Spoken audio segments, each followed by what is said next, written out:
Seigneur, tu étends sur toute chose ta miséricorde et ta science.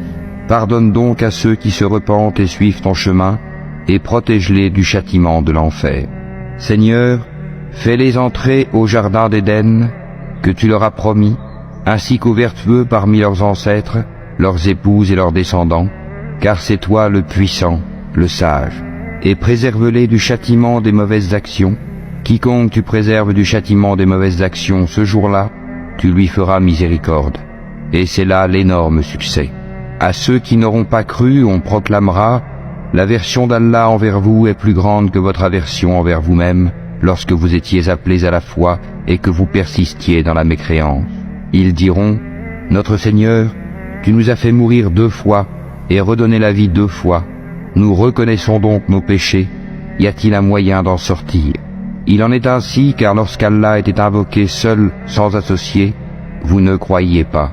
Et si on lui donnait des associés, alors vous croyez. Le jugement appartient à Allah, le Très-Haut, le Très-Grand. C'est lui qui vous a fait voir ses preuves et fait descendre du ciel pour vous une subsistance. Seul se rappelle celui qui revient à Allah. Invoquez Allah donc en lui vouant un culte exclusif, quelque répulsion qu'en aient les mécréants. Il est celui qui est élevé aux degrés les plus hauts, possesseur du trône. Il envoie par son ordre l'esprit sur celui qu'il veut parmi ses serviteurs, afin que celui-ci avertisse du jour de la rencontre, le jour où ils comparaîtront sans que rien en eux ne soit caché à Allah. À qui appartient la royauté aujourd'hui?